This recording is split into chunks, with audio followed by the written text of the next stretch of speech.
Welcome back to the NORDVPN Top 6 show on the Terrace. Smash the like and the share button. Subscribe to the channel right now. Transfer stories, Premier League previews, and of course, real fan debate and opinion live for you right now. And a big shout out to our new title sponsor, NORDVPN. We've got an amazing offer for you with their brilliant piece of kit. Click on the link in the description below to go and check it out. But essentially, it's an exclusive deal where you can get up to 4 months free and a huge discount on a 2-year plan. The best VPN provider in the world. More on them a little bit later. Lots to delve into today. Frenkie de Jong restructuring his contract according to reports coming out of Spain. Osimhem on his way to Man United, maybe in a Ronaldo swap. Will Arsenal bid for Pedro Neto? And what's going on with Chelsea's transfers? Why are Fofana and Aubameyang slowed down in the past 24 hours? All that, and of course, a big Premier League review and preview ahead of more Premier League games. And the big question is, will Arsenal remain top of the league? But look at this panel I've got for you tonight. Backed by popular demand. There he is in his NordVPN hoodie. Is man like Louie back in the house. We've got Have Hope here, repping Chelsea. There he is. Patrick's here. Ready to go. Look at everyone's in the same clothes today. Can you imagine? Kaz, after predicting Man United's win, here he is. And of course, the brilliant Jessica Black is here, top of the league for the first time ever. Everyone, again, and we're all repping it today. We're repping the NordVPN hoodies here. Big up yourselves, everybody over there. How are we all, though? Are we all good? Yeah, man. No. Feeling good. I'm feeling good, man. Feeling amazing. What's wrong, Have Hope? Why are you not For good? now. What's up? Trick, you know what's wrong. You don't need to. Don't humor me, man. I mean, we'll get into the but I'm gonna rant a little bit about my club. So, Oh man. Yeah, I mean, and yeah, I get why you're going to rant. And I know you're going to rant a bit later. And we're going to be talking Chelsea later on in the show. I wanted to start with one of the big breaking pieces of news to come out today, though. And that is reportedly Frenkie de Jong has told his agent to start talks with Barcelona to reduce and or defer his salary more. He wants to stay at all costs and now help the football club. He no longer wants to leave. He wants to stay and take the pay cut that the likes of Fabrizio told us he would not do. What big blow to Man United and Chelsea. Liverpool supposedly interested in the last few days as well. Was this expected? Do you all expect him to cave in the end and do this? Yep, I did. Yeah, because he never wanted to go. He never wanted to go. Exactly. No, Patrick, you go. You go. Yeah, literally exactly what you're saying, Jess. I'm mirroring you. He never wanted to go. It's like he's been booted out, but he's digging his heels in. He wants to stay at Barcelona. Barcelona, they're looking quite good, to be fair. They've strengthened nicely. It's a toss-up between them and Real Madrid for the league. He doesn't want to come over to England. So, yeah, I kind of thought this would be the case. And it's looking like that. Barcelona somehow are registering all their players. We've seen that they now have somehow some illegitimate way to register Koundé. allegedly. It will happen, man. That you said an illegitimate way. Yeah, because they always seem to get over the line. I don't know how, but yeah, man, I thought it was going to happen, and it's played out that way. Yeah, no. For me, look, I was saying this to you before and everything. And this is no offense to United fans and so forth. It's like if this was 2011, many guys are running to go to Manchester United. In 2022, no one wants any parts of Manchester divided. I've got to jump in here and defend my club. Chelsea have been rejected in this as well. You wanted him too. Like he's just Man United. Can I respond? You tried. You wanted him as well. Can I respond? Of course, you always. Thank you. So, first of all, Chelsea didn't spend 3,000 years since the days of the T-Rex, the medieval ages, feudal Japan. We didn't spend 3,000 years chasing one dude. We just said, yo, Frenkie, what's up? You don't want to come? Cool. You begged, you went on both knees, you cried, you kept calling and calling and calling. Frenkie said no. Calling. Let's be real. United, they look to be a bit desperate. And what I say, if ever you're desperate, it doesn't look good. It never looks good. And Terry, I was trying to tell you, and you didn't want to listen. I said, Frenkie doesn't want to leave Barcelona to Manchester divided in big 2022. That's not happening. So you're wasting your time. You should have spent time looking at other targets. He's at Barcelona. Yeah, I mean, exactly. I mean, I suppose Casemiro, as one of the best midfielders in the world, don't count. Casemiro, He's cashing out. He's cashing out. That doesn't count. It's either that or you could be chasing a 33-year-old for the last 2-3 weeks and still not get over the line, even though it costs pretty much nothing. We're actually getting over the line. It's happening in a few days. So, is it? Let me know your source then. No, 100%. No, my source is real news. It's happening. Aubameyang is coming. Like that's it. There's a reason why. There's a reason why your names have hope. You're having hope right now. It might not. No. It's HR have reality. The reality is Aubameyang is going to be wearing a Chelsea jersey very soon. That's going to be happening very soon. Okay, but I'm just saying. I mean, it's quite embarrassing chasing a man that's 33 years old for 3 weeks. We didn't chase a man for 3,000 years and then ultimately fail. There's a couple of things that you need more than just Aubameyang. You need more than that too. Like wait. Aubameyang. Sorry, on Frenkie. We're on Frenkie. Let's stay on topic. Let's remain on topic. We are on Chelsea right now. No. Sorry, are we on Frenkie de Jong? We're on Frenkie de Jong. Yes. We're on Frenkie. We'll move on to Chelsea in a bit. But Kaz, you went on to Man United. You went on to Man United. I went on to Chelsea. I get that. Kaz, I want to ask you though, like Man United not getting Frenkie de Jong, but signing Casemiro, as we'll call him. Thank you. It's a good alternative. If you're missing out on de Jong and you sign him, I mean, are you satisfied with the difference, as it were? Yeah, I think it works out quite rightfully so. So basically what happened at Man United is they put NordVPN in and they got actually into the database and actually found someone that's more suitable to the club. You know, it's NordVPN. They put that in and basically he searched after Brentford and be like, oh my God, you know what? I use NordVPN. Guess what we actually need? An actual 6. And they found Casemiro and thought, you know what? Maybe it might not be a FDJ type of player, but it's a player profile that we actually need. And what a man to get. I get it. He's 30. I get it. He might be past it. You never know. Might not fit in with the Premier League and everything. But he's injury-free type of player. He's exactly, even if it is a short fix and everything, and we're paying like 300 whatever it is. He's a player profile that we definitely need, and he's one of the best in the business otherwise. And that's just ball winning like the midfielder. No, he's good. Yeah. No. Look, Casemiro. That's a very good signing. I mean, you do need a controller type player, controlling midfielder type player, but Casemiro, even at 30, he may not be what he was in that 3-piece run with Real Madrid.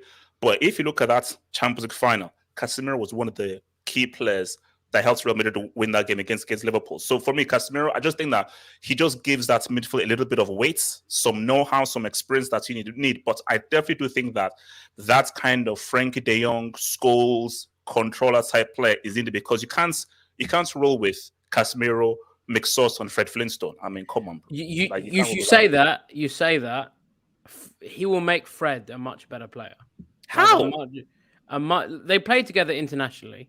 So they know each other well. They're undefeated in, I think, over 20 games for Brazil. The Brazil will be Fred lining is up. Nowhere near as bad as people make him out. He's really not. He's had no one next near to him. it. McTominay's been dragging man them down in the mud for years. Yeah. Same with Bruno Fernandes. When he plays for Brazil, he balls out. When he plays with Casemiro next to him, and maybe Eriksen as well, I think that midfield 3 could really be quite dangerous. Like Casemiro will make the players around him better. He'll give them more freedom to, like, Fred won't be expected to sit. Casemiro will do that job for him. So I think he'll make Fred a better player. And I think for right now, Casemiro is a better signing for Man United. It's a good spine as well at the moment. But it's a good signing, but a bad deal. And why is it a bad deal? Because you've offered someone. For me, it's short-term thinking, which isn't always a bad thing. I think Ten Hag needs short-term thinking right now. But realistically, you're offering him big wages on a 4, potentially even 5-year deal. Yeah. Could Man United be getting to a stage in 2 years? You know what? Not being funny. It's an expensive risk. No, I'm a Spurs fan, and I'll say it's a good deal. It's a good deal, man. He's one of the best in his position in the world. He is. He's still in his prime at 30 years old, and they're tying him in for as long as they build the team around him and the manager. What's the problem? I don't understand why. Wait. Can I ask you a question? Is anyone over the age of 30, like anyone that comes in the league, whether it's Koulibaly or anyone, we thought Thiago Silva was a bad deal, but look how that turned out. Yeah, no, but 30 isn't even old anymore. 30 is I agree. I agree. But it's short. Makes me feel better. That's small risk, right? So, for example, Thiago Silva comes in 2020 or 2019? 2020. And he signs a 2-year deal, right? Casemiro comes in and he signs a 4-year deal on big wages. Say it doesn't work out. But say it doesn't work out. Okay, 2 things on that, Louie. One, the difference is Thiago Silva was 6 to 7 years old. Yeah, of course. When he joined. But you are right. This isn't about whether Casemiro works out or not. This is about whether the football club and the Glazers back the manager, his philosophy in this quote unquote rebuild, because we always end up going in a new and different direction. If we sack the manager in 18 months and we go on to somebody different and he doesn't want a Casemiro, why you wouldn't, I don't know, then it could end up looking like a poor signing. But look, I think, listen, I have those concerns as well. And that's because barely any signing Man United have made has worked. But to not get Frenkie de Jong, but you end up with Casemiro, I'm not going to cry about it. Oh, no. I'm not going to be angry. For your chances this year, Casemiro, I would rather have if football was played in terms of one season, Casemiro is better for you this season than Frenkie de Jong. On Fred, as you've mentioned, Fred, when he's in and around his own box, he's scary. Further up the pitch, maybe we'll see him at his best and doing what he does, or doing what it is that he needs to do. But it'll certainly be an interesting one. The other deal circulating around Man United still, I want to get Jess's take on this. Like, you've got Antony. This deal you had Mike Vaval yesterday say a new £90+ million offer has been made. Today, he has said there's no bid that's gone in. Ajax are delaying it. There's now reports that I'm looking for the report here, that now reports that Edwin van der Sar is getting involved in this deal to kind of just speed things up. The deal's delayed further. Most Man United fans expected it to be done by now after the reports last Thursday that 94 million euros was going to be spent. Why do you think this deal's slowing down? And with Anthony Martial now out injured again, how detrimental could that be over the next week, as United do play 3 games in a week? Well, it's a lot of money. Like, I think that's mostly what it is. I think the higher the fee, especially because Ajax were not prepared to sell so many players this summer. So they also have to think about, bringing in somebody to replace him. He's such a big part of their squad. They want to make sure that they get that team ready to go because they play in Champions League as well. Like, they have to look out for themselves, and it's a big, big, big fee that they want. And I think these types of deals do take time, especially when you have so many moving parts. So for me, it just looks like they want to make sure that they squeeze every dollar they possibly can out of Manchester United. And the longer it goes, the more desperate Man United become, and they can add more and more and more on. And then if Man United don't meet their terms, then they'll just say, you know what, we're not going to sell him, forget it.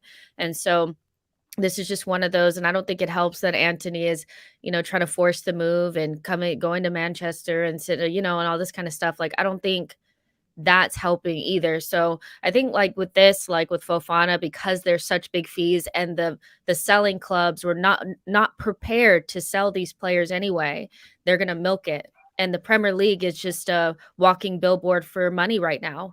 The types of players that are coming in. Breaking news. Mike Vaval has just tweeted and stated that Man United have now officially bid 90 million euros for Antony. That has just happened. Jeez, with 90. That's much better. Okay, 90. But hang on one sec. Sorry, I need to say this. We need to be very, very careful because you're thinking 90. It's cheaper. It's a cheaper deal than Pepe to Arsenal. Like, let's put it into perspective. It's 70-odd million pounds. Okay. So we have to do the conversion here. Let's do it in pounds. It's around 72 million pounds. Listen, all I'll say is I'm excited to see Antony play at Anfield this season when Ajax come in the Champions League and play Liverpool. Wow, that's because there is no chance you're not signing him. It's not going to happen. But we're not signing who? Antony. We're not signing Antony. Yeah, did you not hear it? He said when Ajax come over and play in the Champions League. You lot didn't even get it. It went over your head. He said, yeah. See, it didn't work because you had to explain it, Pat. You should have just left it. It's not happening. It's not happening.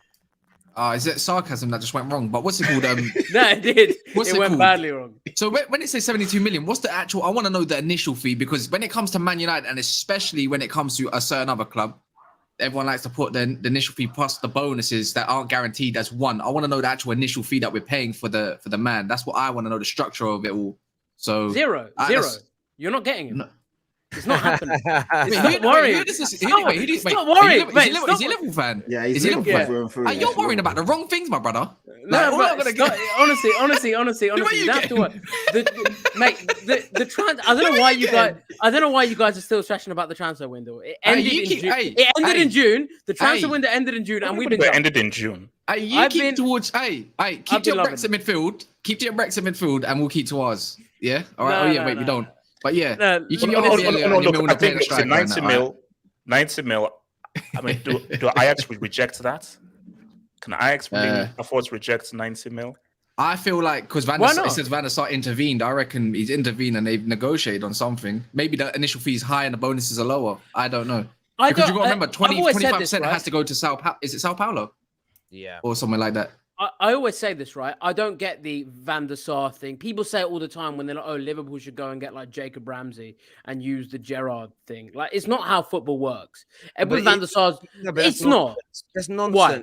Because it's been very well documented that when you have a good relationship between football clubs, between individuals, it's easy to get deals done because me and you, we get on, don't we? We work together, right? It's a lot easier for me as opposed to a stranger to ask you a favor to help. Oh, 100%. But if you don't want to sell your house, the fact that I know you doesn't mean you're going to sell me your house. You don't want to sell your house. So I'm not, and no one's going to buy your house. Louie, the flat your dad bought you when you were 18 years old is worth what? £500,000? Oh, behave. Right? No, this is real. Okay, 400,000 then. You don't want to sell it. But if I offer you 750 to 800,000 pounds, you might change your mind. Yeah, but that's nothing to do. But that's irrespective of you or if Jess offered it to me. I'd accept that because it's over the market rate. Yes, the relationship's got nothing to do with it. So what's happening is, that's what they're claiming there is. But either way, someone told me 76 million is what it's going to work out in the inflation rate. So 76 million. Kaz, what are you saying about this deal? Are you excited about it? You know what? I say this every single time.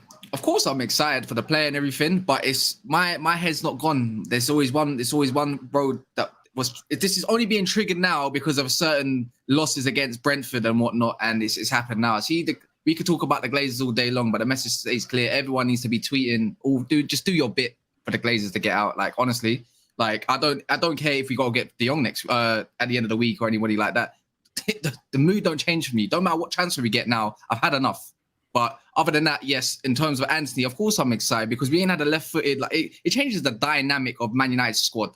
Like we haven't had a left-footed. We ain't had a proper winger in ages. Not trying to say he's probably more so an inside winger, if anything, not like a traditional one or inside forward. But he brings a different balance to the team, which is good. Casemiro brings a different dynamic, a different balance to the team. So does he. Gives us a different option. Can you say he's a bit too similar to Sancho? Yes. But at the same time, when you think of how much technical ballers Man United have or technically sound players Man United have, we lack in that department so much.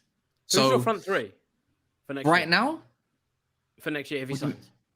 If he signs right now, because Erik Ten Hag wants his forwards to be all inside and creative on the inside, and his fullbacks to overlap and stuff, and so forth and so forth. It would have to be Anthony, Sancho, and Martial for me. That's my front three. I wouldn't have Rashford in there until we can prove to us as fans that he can get back to his best form, because Ollie ran into the ground when he had a back injury and he hasn't been the same since.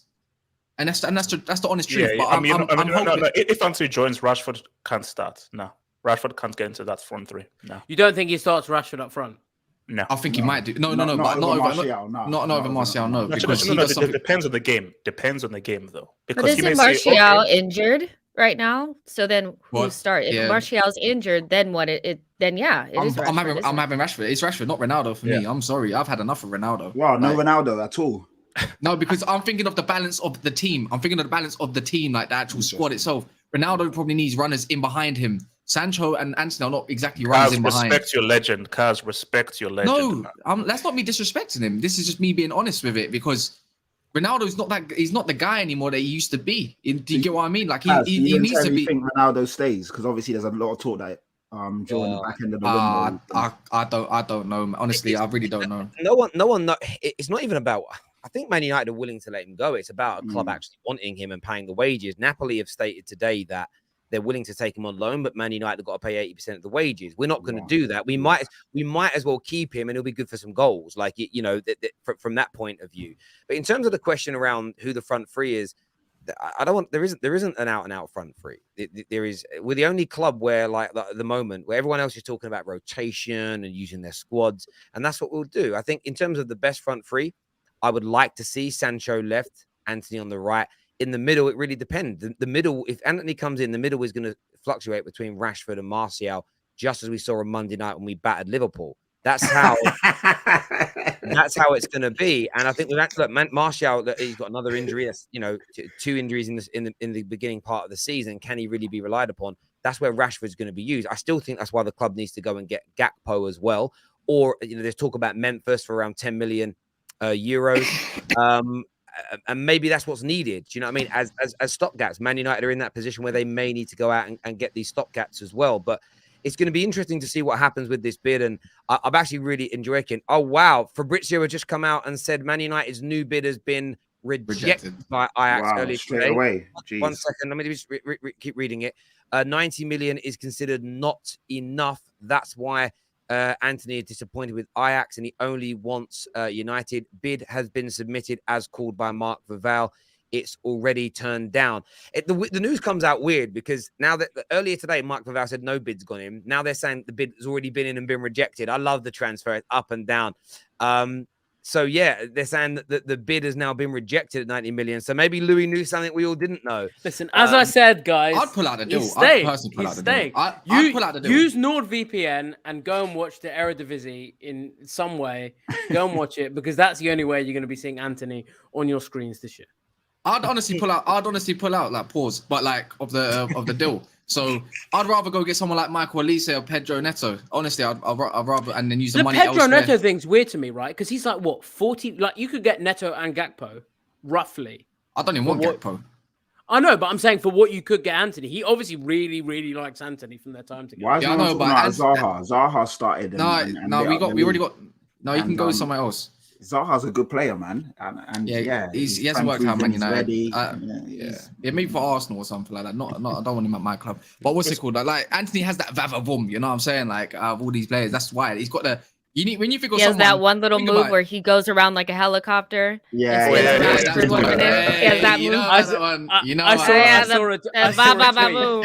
I saw a tweet that said Man United are paying £90 million for Jeremy Lynch, and it very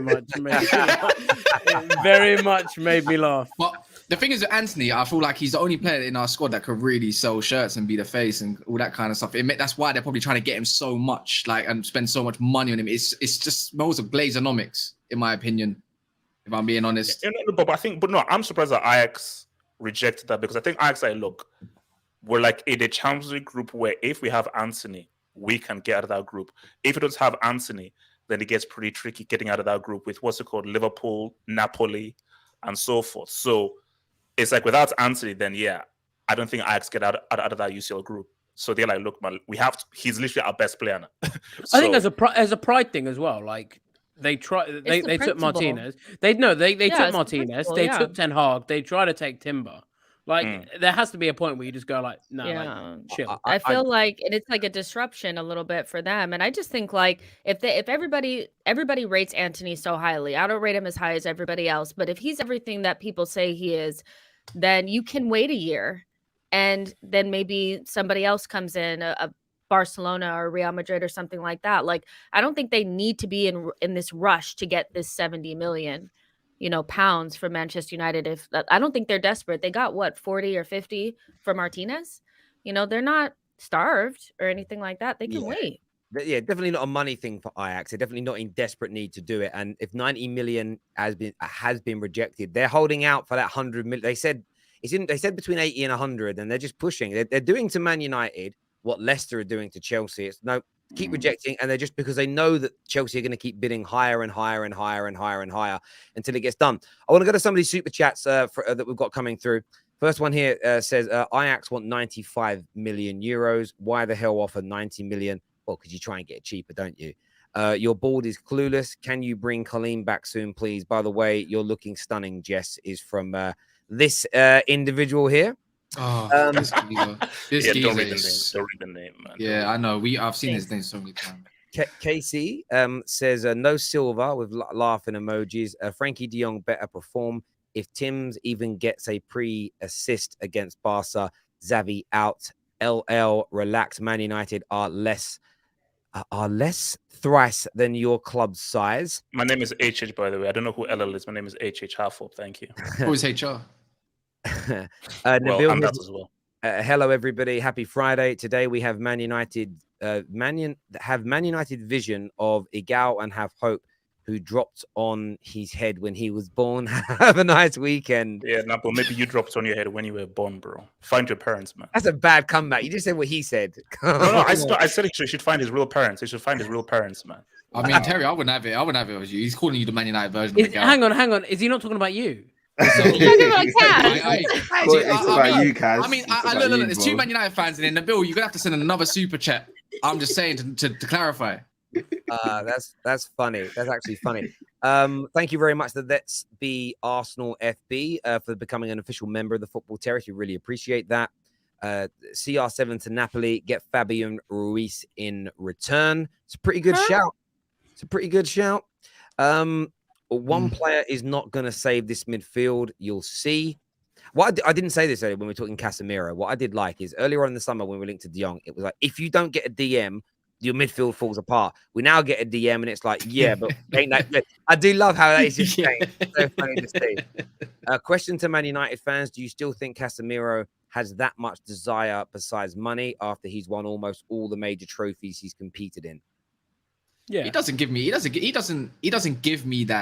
vibe that he's here just for money. Of course you're here for money, bro. But at the same time, I still reckon he's got the desire to actually want to do something as well.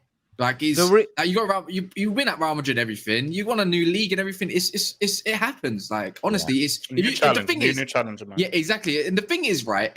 This is why a lot of probably players do come to Man. If you're going to be known as the player or the manager that revives Manchester United and so forth, that comes along with it, then you're going to be appreciated for a very, very long time. It's what happened with Liverpool. It's what happened with Liverpool and Van Dijk, right? Everyone's like, oh, like he came in and saved like Liverpool's defense. It'd be the same with Man United. Like if Casemiro comes in and you like qualify for Champions League and challenge for the title or whatever, and people are going to be be like, oh shit, he's done it. And just because you want money doesn't mean you're not going to work hard. That's all on the football club. And no one comes in from Real Madrid and comes in and goes, I'm not going to work hard. It's about the. I'll give you an example. If Willian joined Arsenal now, he wouldn't be able to behave the way he did because the culture's been changed. And I think that's what's really key. Because Fabinho is declining doesn't mean Cass is. Good point. Fabinho is on fraud watch. Casemiro, the best Brazilian DM in the league. Yeah. If Casemiro is a bad idea, then so was Fernandinho. He was 29 when he came to City and seemed to be around for an eternity. What was the fee though? Was the fee not different though for Fernandinho? And if he was on 400 grand a week, I'd be surprised. That's what I'm saying. I'm like, you can't. It's kind of different, but I get what you're trying to say, and that was my example. I used that example. Well, hang on. He signed in 2013. Hang on. He signed for 30 million euros in 2013. That was before the new TV deal money. That's still pretty big. But equally, was Fernandinho a 5 times Champions League winner when he joined? No. If City was signing a 5 times Champions League winner at 29 years of age, they would have had to have paid more. Like, we aren't buying Fernandinho, we're buying Casemiro. Like, there is a difference there.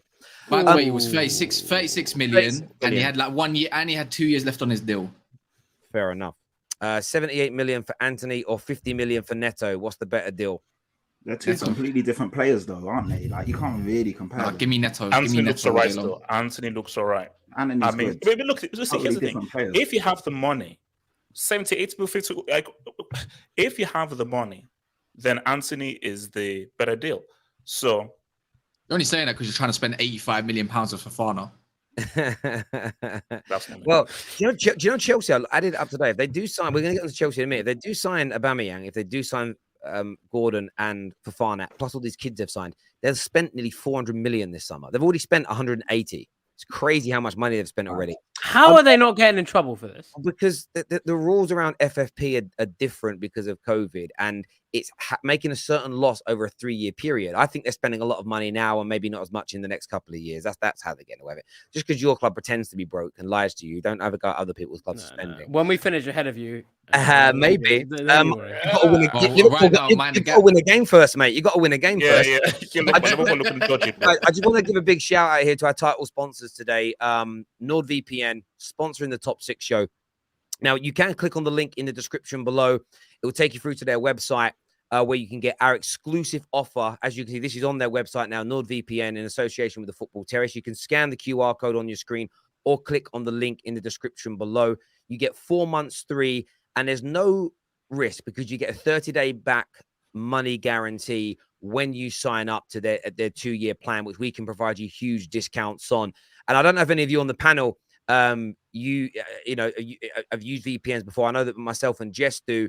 They're absolutely fantastic. They protect your personal data, first of all, from hackers. So your mother's maiden name, your card details, your PIN numbers, and stuff like that. Also, it stops all your data being sold to companies. You know, when you click on a website and you agree to cookies, they take your information and they sell it. That's when you get bombarded with marketing, advertising, spam emails.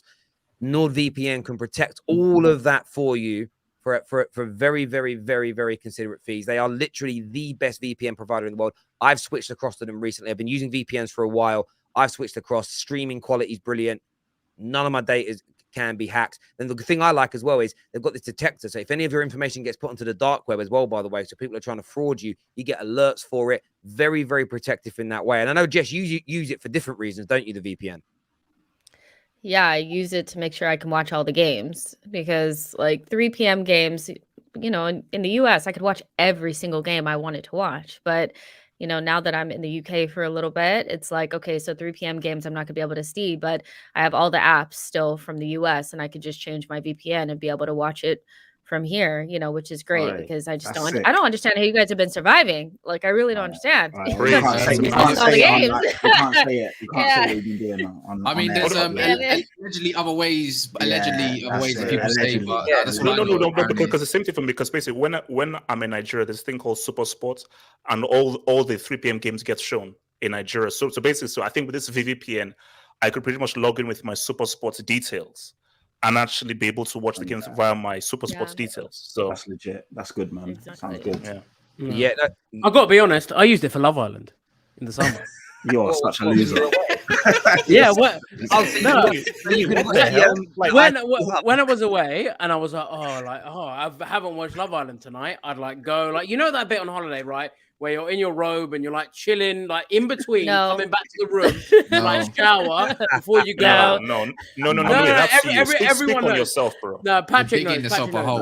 No, he doesn't. I'm not with you on this one, bro. I'm not with you. You're on your own. Louie, you're on your own. How are you on holiday watching Love Island? I know. I wish I was there. Let me wish I was there. No, guys, trust me. You're sitting there on the balcony, nice like tub of Pringles, in your robe with a Diet Coke or a beer, and you're watching Love Island, guys. Honestly, the vibes are unrivaled. This chat has gone left. Some people sign up to NordVPN. Trust me when I say whatever VPN provider you've used in the past, switch over. I mean that. If you haven't used one, you should for so many reasons. Go check out their website now. Up next, we're talking Chelsea.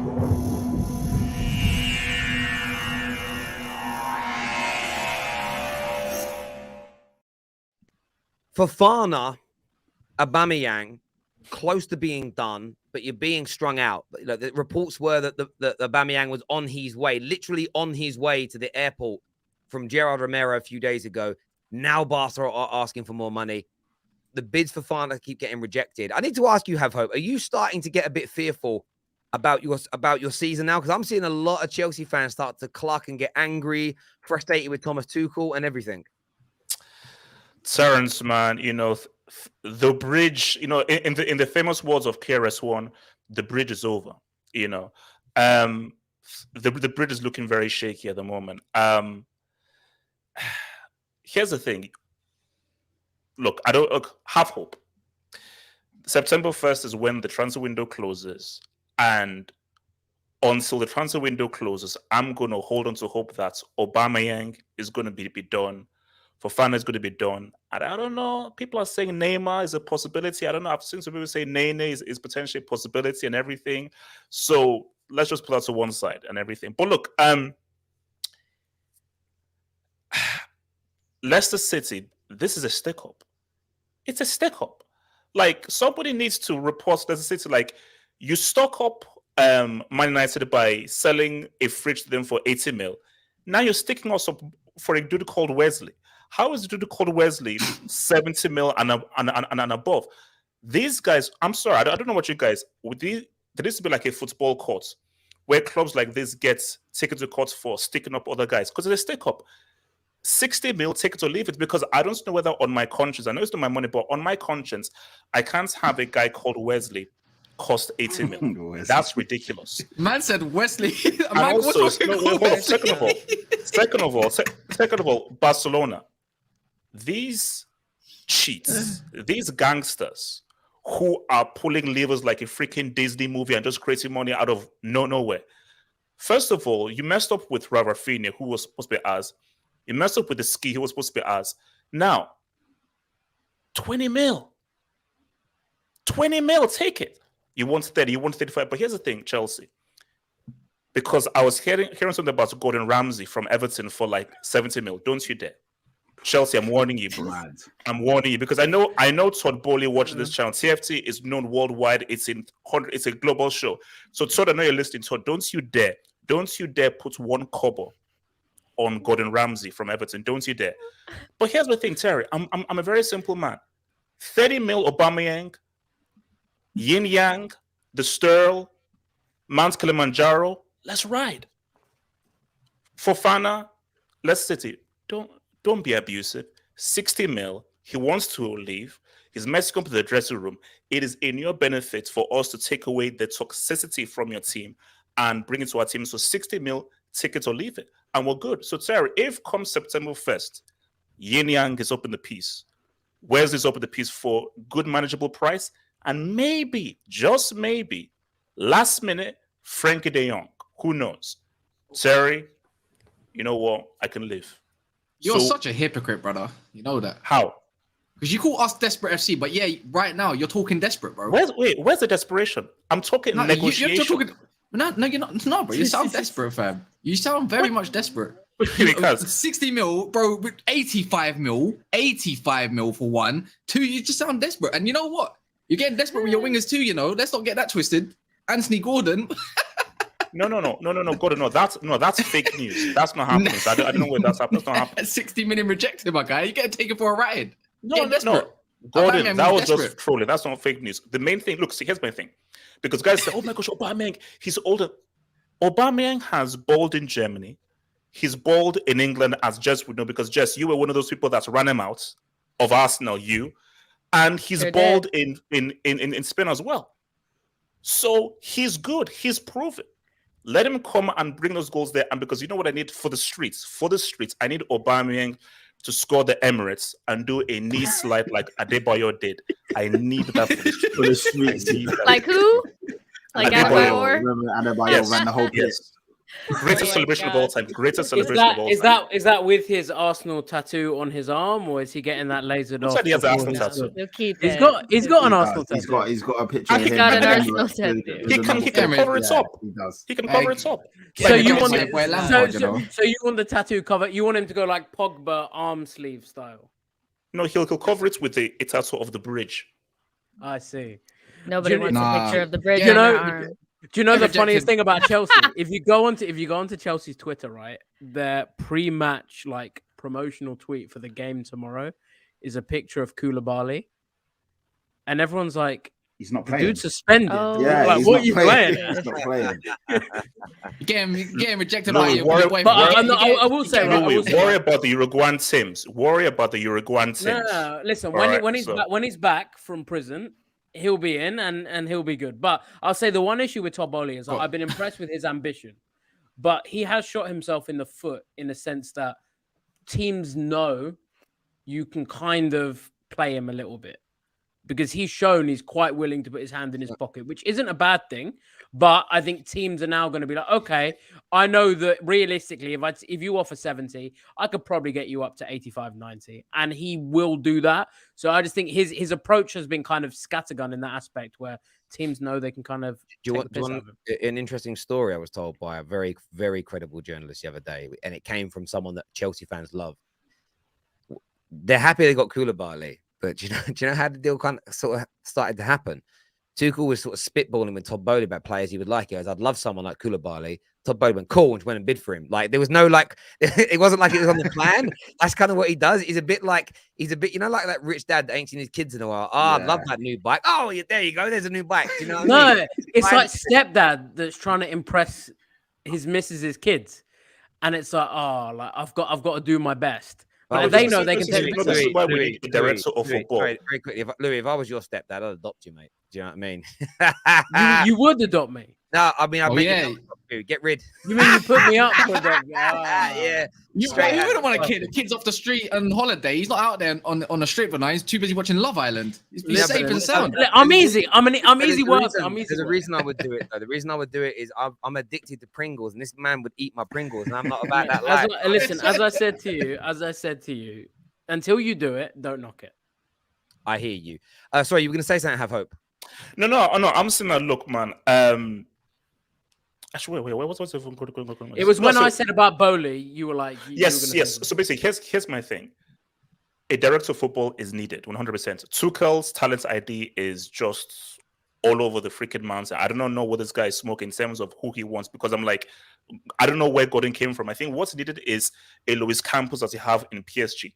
A guy like, and we used to have a guy, Mikel Arteta, who was director of football. We need a guy who is an expert in finding quality players. Yeah. You need Louie the 15th, whoever, just somebody who can come in and actually can identify truly quality players, because I want my Chelsea back. I need my Chelsea back. I need my ball. And also for the record, Terrace, for the record. Yeah. I'll take Zad back. Of course, you would take Hazard back. Nobody else would. Zad. Hazard. Oh, Hazard. Very quickly, guys. It's now been deleted, but this is what Wesley Fofana reportedly has put on his Instagram. There's a screenshot. All I want to do is leave. Whoa. Yeah. No, he hasn't. No, he hasn't. No, he hasn't. I can be real. I got this sent. Fake. Someone sent it to me. All I'm doing, Fake. I got it sent to me. I'm going to run it past the NordVPN and see if it comes out as real. I don't know if it does. I don't know if the app does that, by the way. But that's what someone sent me. It's now been deleted, but maybe someone can confirm. People to see it. I doubt he said that. Someone says fake. Someone says it's fake, and then someone says real. Someone says cap. Then another it's real. Listen, I'm just saying. I'm just passing on the news. That was the same guy that said it's real twice. Oh, was it? Sorry. Someone else said it's real, please, so I can put a different one up. Using 100 million on Hazard to buy Antony Gordon next. The guy that it's like you say someone called Wesley, and you're gonna get rejected by your own legend for a guy that sounds like his name from Batman. The guy who's that guy that worry about that runs the police. Anthony worry Gordon. About Who's the guy? Worry about MBE Commissioner Gordon. Commissioner Gordon from Gotham City. He's rejected you. Worry about United. Worry about you. Guys, looking at Anthony Gordon, he gives me like he looks at he's an Everton. He's a young Everton player. How many years ago did Phil Neville move to Everton? Because there's something suspicious going on there. Because that man looks like Phil Neville's kid. I'm telling you, like. Oh, I don't know about that. He's got that look. He's got he just looks like a. I hate him. You hate him. That's a bit. I can't believe getting rejected by a man called Gordon. Chelsea fans, though, I've seen a lot of Liverpool fans hate on him. That tells me there's a bit of talent there. Because if he was rubbish, you guys wouldn't hate on him. But I think you guys look at him and go, I wish Harvey Elliott was as good as him. Do you know what I mean? I hate Maguire. Oh, yeah, he's dead. Wait, how can you hate a fridge, man? It's a fridge. No, I don't actually hate Maguire. I feel a bit bad for Maguire. But no, you're right. Like he's a good. I don't think he'd be a bad signing for Chelsea. I got to be honest. I think he'd Louie, worry about your club. Worry about your club. Just for 60 million. Just for 60 million. It's a bit much. No. He's good. Trust me. I would. You do the Todd B. He's good. Trust me. No. Don't. Trust me, bro. Trust me, bro. Todd B.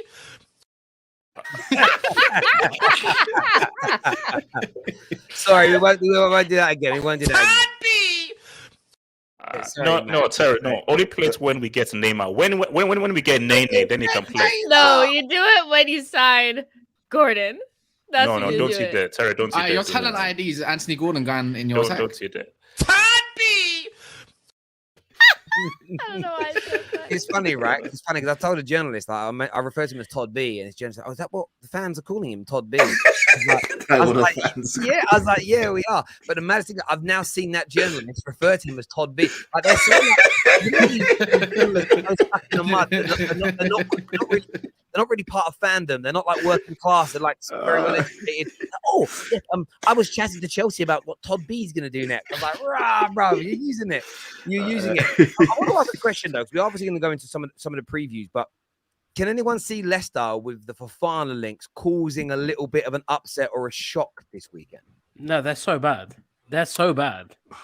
They're so bad. It's the Premier League. Anything can happen. No, Leicester it's the are Premier in League. trouble. Anything can happen. But Leicester yeah, are they in don't look. trouble. They don't look good.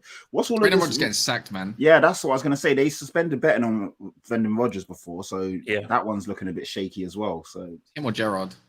Yeah. Gerrard is not the guy, man. Gerrard. It could be Watch like- Hassan wow, Mutul. you're saying Watch that now. You was guy bigging at him up before. Southampton. No. He's doing it for like the redemption arc when he comes to Liverpool. It's a Yeah, Disney story. It's a Your Disney tune's story changed, of like the man. rough Your start. tune's But no, changed. I'm not too impressed. I'm not too impressed. And if he thinks he's gonna get backed like that by FSG, yeah, he's firmly mistaken. Yeah, before you was Give telling me us Aston Villa Mikel. was Give just a- me Mikel. Give me Mikel. And I'm not even Oh. being sarcastic when I say this. What do you mean, Mikel? Give what? Who? Arteta. When Klopp leaves, Light bulb. bring me Wow, Thomas look Edison. what Like, bring all me or Thomas nothing has Edison. done to our people. Look what all or Look. nothing has done. Sorry, Leave my Super Mick alone. Keep my guy. I need everyone to stop for a minute. Explain that to I me, said Louie. Mikel. Guys, let Louie speak, please. I need to hear this. So when you all jump in, we don't get to hear delusion. What you're saying, Louie? When Klopp leaves in 2026, I would not be opposed to Mikel Arteta taking over as Liverpool manager. Do you know what's going to happen then? So when you start getting battered by Arsenal, you're going to start getting that Arsenal song in the speakers at Liverpool training ground. That's what you're going to get. Cool. It's a bad song. It's a North really London bad forever. Cool. But I need to understand why. Why? Explain it. So I think again, it's all or nothing. So it kind of worked, right? Because you see him, and I'm sure if they did an all or nothing on, like, I don't know, Claudio Ranieri, I might also want him. But like I was the one from day one, even the beginning of last season. I said Arsenal are doing something good here. They're really doing something good. They're building on the right path to do good things. And this season, they're top of the league. I know it's only been 3 games, but Jesus the signs Don't are jinx us, please. No. Listen, the signs are looking very, very good. He's got the team playing well. He's clearly got a good talent ID because the 2 players that he's brought in that have started have been great. I really, really like Mikel Arteta. I think he's good. He's an affable guy. He's a personable guy. I think he's great.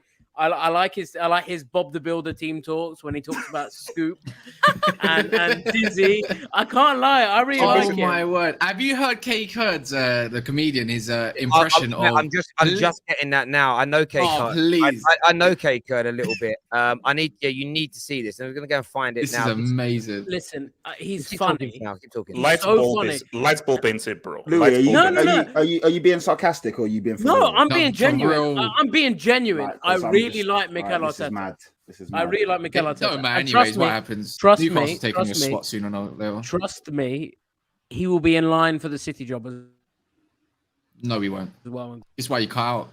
Pep Guardiola heard what you done. Right, No, guys, no, guys, one Heard sec. that. Guys, one sec. This is it from earlier today. Take a listen. Today, I want to ask you all, what is the most versatile vegetable? Laka? No. The most versatile vegetable is a potato. Potato. This is the most versatile vegetable. It can be a hash brown, it can be chips, it can be a crisps. Guys, on the football pitch, you must be a potato. You must be versatile. You must go in there, adapt to any situation. Be a hash brown if you need to be. Be a crisp if you need to be. Go out there and don't fucking lose. In a duel, you must be number one. In a long ball, you must be the one to get it. Be the potato, okay? You can be the chips. You can be a fish. Be anything you need to be in that moment. And guys, I fucking promise you, if you do this one correctly, you'll be the best fucking team in the country. Let's go out there and win. That's brilliant. I love it. So good. That's amazing. My That's favorite amazing. thing was when he went in on Nuno in the changing room, and then he checked himself and realized he was just screaming at Nuno. So went to everyone else and was like, you as well. No, it was And then went intentional. back to Nuno. It was He hates intentional. Nuno. He hates Nuno. No, because He Nuno hates- wasn't He playing does well in the not first hate half. Nuno. He doesn't hate This Nuno. guy hates Nuno. This He guy does not hates hate Nuno. No, He doesn't Do you hate know what's him. funny though? I do think though, with the way they produce these shit, it's not a dig, like because some of the stuff that he did, I've listened to bits and I like, but you do realize they could pretty much take most managers, edit it. add Oh, the 100%. add- I bought into the PR. I bought into Yeah, the but spin. it's not even the edit it, the mute. Like when you play, I've done it to a few videos that I've put out where you put the right kind of music in the background that changes the mood. It's a bit like with a player. You find 10 mistakes they've made, put clown music on. You could make the world's greatest footballer look bad. That's essentially what you do. But I do love how I'm hearing like fans of top clubs go, yeah, I want him to be our next manager. Didn't you? This is why I wouldn't trust Louie's ID though. No disrespect to Arsenal fans. Didn't you say Steven Gerrard, who now currently has a worse win ratio than Gary Neville at Valencia, would take over from Klopp? No, I didn't say that. Yeah, you Listen, did. Ah, he got receipts. I Let me know. tell you, he got receipts. He got you. I know- He got you. all I said was he was going to win Liverpool the Premier League last year. Crocodile got your He, teeth. but mate, And- I didn't mad. and he bottled it. Isn't it mad that twice Gerrard had the opportunity to win Liverpool league title and they've slipped up and lost? Listen, It's listen, absolutely brilliant. Yeah, but in all seriousness, and I'm not taking the piss when I say this. Yeah, Mikel, we can have conversations in 2020. Because of the All or Nothing documentary that he Yeah, played all or up nothing to. No, got you, listen, boy. It's the got the you. results- Hey, also- you can have a conversation because he's going to probably get sacked in the next year or two, anyways. Listen, the result they got a better chance of getting top 4 than you lot. I'll tell you that. For free. Hey, be a potato. Yeah, be a potato. That's hilarious. I want to ask about Arsenal before we move on to the Premier League predictions. Pedro Neto, they're meant to be going in for him. Obviously, they didn't get.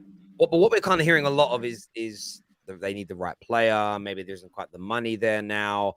What's going on, Jess? Is your club bowing out of spending the money they promised to spend, or is this strategic to get the right player at the right price? I think bowing out would be kind of a harsh way to put it, considering how much money we've spent over the last couple of years. You know, I don't think we're really in the category of being cheap. You know, that's not really the category that we're in. Everybody talks about how much money Mikel Arteta has spent on the squad. So I'm not sure it's cheaping out at all. I think what it is that Arsenal are very intent on bringing in the right players at the right price, right deal. And that's exactly what happened in January. In January, they were very adamant about not just bringing in anybody. And, you know, you can call it a mistake. You know, I was very angry about us not bringing in a striker, especially because Aubameyang was gone. But they waited because they didn't just want to panic buy. And I feel like we're in the same situation now with Pedro Neto, where that's their number one choice. They're only willing to spend a certain amount on him, and it's a take it or leave it. And it's probably the most difficult deal to get done for Arsenal because they don't need to sell him. He's on a long-term contract, you know, so it was all like, it already felt like a suicide mission, especially if we're looking at it and we're like, okay, we only have a certain amount. And I think the Rafinha money is still there, but it's also about how much cash do we have on hand? You know, we were willing to pay for Rafinha 55 million or something like that, but how much were we willing to put up front? So I don't know how much money Arsenal has, but I can definitely see a situation where they're like, this is our number one target. If we don't get him, then we won't go after anybody else. And that would frustrate me. I personally think that you can have different players that solve your problems. It's not just one player, you know, but Arsenal seem to be of the mind where it's like, you have to get the perfect player because we've been burned by going after stopgaps and things like that. I think there's a happy medium not to leave your team light. Question, And Jess, we're would you Yeah. have wanted to sign someone in January if it meant that you didn't get Gabriel Jesus. But see, I didn't know that. Exactly. That's the thing. But do you think you could be in a situation where you miss out on Pedro Neto now, but end up signing a better player come January or come the summer? But see, there's always an opportunity cost as well, and what are we going to lose during the season?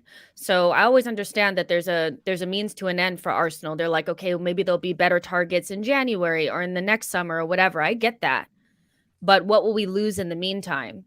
And for me, when I'm looking to do it though, but see, I don't know, because for me, the front end of our pitch to me is light. The attack is light. I feel like we're a Jesus injury or a Saka injury away from being like where the goal is coming from. And so if you brought in somebody like Pedro Neto, I think you would secure that, and I would feel a lot more comfortable going into 4 competitions.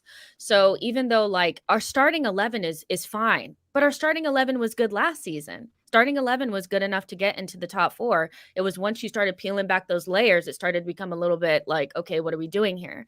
So for me, it's like, I feel like we're being briefed. I can see it. I know when Mikel is saying certain things, I can read between the lines. He's basically saying if we don't get Pedro Neto, who's our number 1 target, at a certain price, then maybe that's it. And a lot of Arsenal fans are going to be pissed, and I can't blame them for it, but we'll see what happens. Like, it's not like I haven't seen a situation where Arsenal looked like they weren't going to sign anybody and they pulled something out. But Wolves are in such a strong position with this. Like, even though Neto may want to come, they have no reason to sell him now. They could sell him next season when he's like, had a really good season under his belt after the injury, and maybe get 20 more million than we're willing to spend now. So yeah, it's not looking good. But I would love him because I think we're light. This is why you're called Chino's Arsenal, clearly. But what's it called? That's a great analogy of it all. But I reckon you can afford to wait till January because of the whole World Cup and everything going along with it. And I've seen your run for the next 9 games or something like that. And it's looking good in your favor, if I'm being honest, in Arsenal's favor. No, but then the issue is that because Jess is right, that if Jesus goes down and they have to rely on Eddie Nketiah, they're screwed. Yeah, but I think they've got such a... Unless we're playing Chelsea, because he will score against Chelsea. Are we playing Chelsea? As long as we're playing Chelsea, it's going to be fine. No, I'm joking. But you're right. You're absolutely correct. Like, there's just not enough goals there for me. The thing for me is, and this is where Arsenal fans... I'm not calling people... Arsenal have had a very good summer. They've signed some good players. They've started the season brilliantly. Everyone knows how good I think they are. They need more, though, for the reasons Jess has said. I'm not going to reiterate them in a different way. But I've gone back to a tweet I posted back on the 21st of June. I said, if Arsenal are calling their interest in Youri Tielemans to get Rafinha, who wants Barca and Chelsea ahead of them, surely that is a massive risk of their summer plans. Thoughts? And I got absolutely cooked. Have you read the reports? Yeah, I did. He said they called the interest. This is what people said. We've basically got Tielemans. He's in the bag. We're going to call our interest on him. We're going to go and sign a right winger and a defender who ended up being Zinchenko, and we'll come back to him later on in the window. You haven't got that right-sided winger, and you haven't signed Youri Tielemans. Every few weeks, the story around Tielemans has changed. It's gone from being, we're coming back later, concerns about his fitness. Maybe he's a little bit too expensive. We're going to try and drive the price down and wait. And Arsenal fans have just gone along with it. Equally, you've already bid for Rafinha.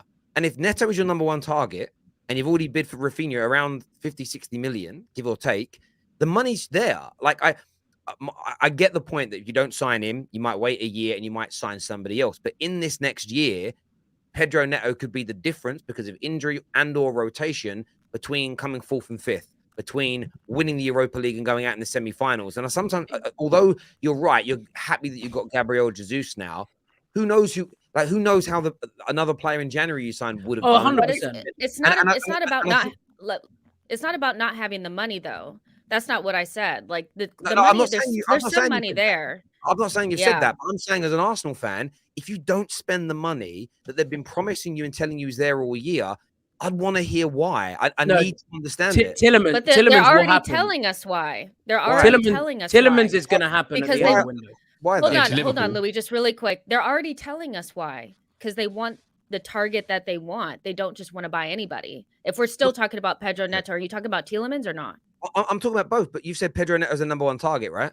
Yeah, he's a number one target, but Wolves do not want to sell, and we don't actually know what it would cost to bring him in. So even if we have money, it's also about how much we have up front, how much they want up front, how much they want in the total package. Like there's a lot more than just like, okay, 50 million, whatever. They could want more. So like if they can't get Pedro Neto, who's their number one choice, which Arteta already said, we want somebody who's going to be able to walk into the first team, not a project, not somebody that's going to take time, somebody who's going to walk in and probably push Bukayo Saka. That's Pedro Neto. If they cannot get him because Wolves want blank amount, then they may not go from somebody. But I don't know if that's a matter of not spending the money. It's being picky. So they're not spending that money. Then spend it in one of the other holes. Or they will. The Yuri Tielemans situation, as I say, like I said it all the way back when. I've got a feeling Arsenal may not sign him, but I've been cooked all summer saying, yeah, we will. We're just waiting until later on in the summer. Now the word is that maybe you're not going to. And I just think Arsenal fans, have, as good as you've been, until you're back, which means challenging for Premier League, being capable of winning the Champions League, like I feel like the fans need to keep the pressure on your owners to back your manager fully. 1 or 2 injuries, and you guys could have a much, you could achieve a lot less this season than what's expected by how good you look. And it would be really disappointing from an Arsenal fan's point of view to get a couple of injuries and go, oh, if we'd have just got Tielemans, if we'd have just spent an extra, we were willing to pay 50 million. But I'll ask you this question. It's hindsight, but it's a question. If you're willing to pay 50 for Neto, but Wolves want 60, and you say no, and you miss out on the Champions League spot by 5 points, that 10 million pound could have earned you an extra 50 million in Champions League money. That's what, as an Arsenal fan, I'd want to be hearing those conversations. And maybe they're happening in the Arsenal areas, but I wanted to have it here. I just feel like Arsenal's board need to just push the envelope a little bit further, really pack this squad out. And then Chelsea and Spurs aren't catching Arsenal this year, in my opinion. If they do, and there's some injuries, there's a real chance. So it's not people. Arsenal fans think I'm having a dig. I'm literally saying I think your team's brilliant. I think if you add this to it, I think only Liverpool and Chelsea, City are finishing in front of you this year. It is a compliment, but I think the fans need to be a little bit harder on their ball here and not just go, "Oh, I love all or nothing. I've got a great feel-good factor about the club right now, so I'm just going to roll over and have my belly tickled again." I don't think fans. I think that the thing that is, if Jesus again, I don't think Jesus is a guy that is known for getting injured. That is the X factor, because if Jesus is fit for most of the season, Arsenal are going to be a problem. Because but he's not used to playing every game. Hold on. So basically, it's not only all goals he offers you; it's what he brings to the attack. So he just brings so much to the attack in terms of goals he offers and goals he also offers for other guys. But the issue though is you're gambling, because you just say that, man, he hardly gets injured, he's pretty fit. Okay, well, we're good, but we'll say always carry an umbrella for a rainy day. You always like squads. Squads is what makes you say what's up in a league. It's not really only your first team. So what you want is a plan B, a plan C, a plan D, a plan B, plan C, plan D. Because I don't think Jesus will have like a major injury. But if he does, Arsenal are screwed. But if Jesus remains fit, Arsenal are going to be very, very strong. He has to remain fit, but I mean, I've seen with players that have never gotten injured before get injured at Arsenal. So for me, it's just I'm looking at it and I'm like, when you're prepared, nothing happens. When you're not prepared, it happens right away. Boom, the injury happens right away. That's just how it goes. So I would prefer one extra player, up top that can really push Saka, because it's not just Jesus, it's Bukayo Saka. He doesn't look like himself. I think he's been run into the ground. You can't rely on just him. He's played more minutes than anybody else, and he's on the Bellerin, Jack Wilshere track as far as I'm concerned. He's going to get played into the ground. So they need to bring somebody in, but I get what Arsenal are trying to do. They want to get their perfect target, but I think that's really risky when we're not in perfect target mode. Like, we're not Liverpool or Man City. We can't just wait for perfect target. Get somebody. There's plenty of players that can fill that gap, I think. So but maybe I don't know anything. I think you get Tielemans this year. Like, I think in this summer, I think it happens, right? I think Leicester are going to wait for the fact. Once Leicester know they're keeping Fofana, which they are, I think. Louie, according to who? I'm less certain than that I am on the Antony one. But I think Fofana doesn't go. And then I think Arsenal reopen. Once they realise as well that they're not going to get Pedro Neto this year, they reopen talks with Tielemans, and I see it happening, being like a close to deadline day thing where they go in and get him. They go for like 20 million, 23 million, whatever, and they go, right, just take it, or lose him for free next year, and Arsenal go and get him. Fair play. You know what I don't like? You know what I don't like about that, just to say really quickly, is like I get filling another gap in the squad if you can't get something, but I just still look at it and I'm just like, instead of using the money on Tielemans, which I like Tielemans and I think he's a good player, blah, blah, blah, he can improve us. But I'm looking at Fabio Vieira and I'm like, okay, well, what if he can fill that 8-10 gap? Go spend it on Yeremy Pino.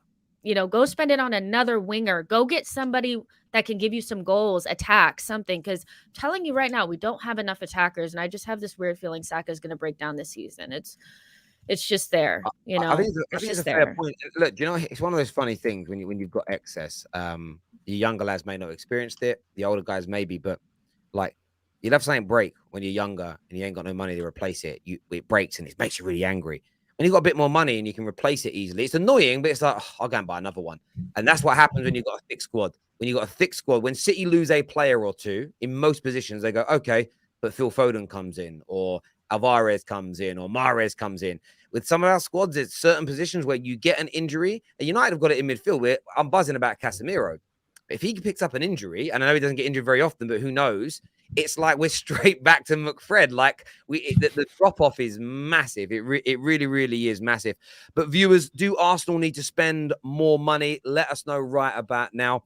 As I've already said a few times on the show today, we are sponsored by NordVPN, the best VPN provider in the world. Protect your data, protect your information, stream and access your content anywhere, plus much, much more. Scan the QR code on the screen at the end of the show, or click on the link pinned into our live comment section or in the description below to check it out. We can give you a 4-month free offer with a 30-day money-back guarantee, courtesy of our sponsors as well. Up next, we're going to go through Super Chats and preview the returning of the Premier League this weekend.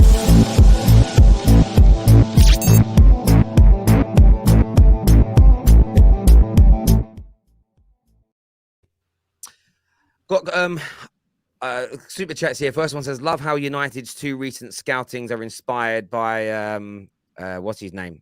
Tyrion Lannister. Thank you very much. So? Well, I think they're both short, aren't they? Klopp was right. FM. What's wrong with Danilo? Is that meant to be Danilo? I really don't know. It doesn't know. Danlo. Danlo. I don't know who that is, my friend. Listen, as I said, Klopp's transfer window ended in June. I want to ask you a question about really. Actually, no, we're going to come to Liverpool later, so we'll do it then. Okay. Ajax want 95 million. Why the hell offer 90 million? Your board is clueless. Antony is saucy, but you're getting pumped out here, is what Smokey says. Liverpool fan talking about Ajax pride is hypocritical, considering your club sponsored Southampton and yet missed out on Southampton's best export in Shaw. I mean, that's mental. Sorry, that's mental. Sorry about that one. Casemiro is slow on the ball. Brazilian Xhaka. Get out of here, man. Get out of here. Can we talk about Xhaka this year, by the way, this season? Been very good. Been very good. No, don't jinx him. Hey, don't. You know what? You're more of an Arsenal fan than you are a Liverpool fan. I know this. No, I really like Xhaka.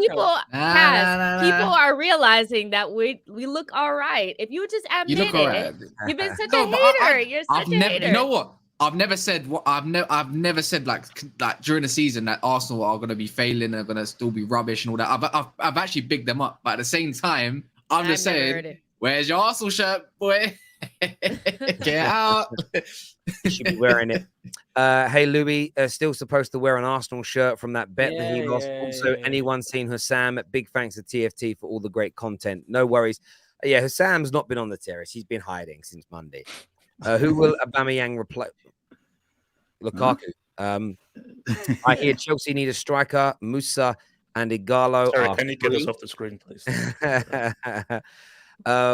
What's your thoughts on the young Russian Arsene that you're looking at? I'll give you an example. No one on here knew he existed 24 hours ago. So no. Factually incorrect. Oh, did you know who he was? He's a football manager, kind of hidden gem. That's why people have been talking about. They know about him. Thank you. Marquinhos is so slept on. You never watched him before. Don't do that. No one You've knows. still never YouTube watched him. clips. You still never watched him. Arsenal never bid for Rafinha. Edu asked his agent what the story was with him, and he was told that Rafinha wanted Barcelona, so that no bid was made.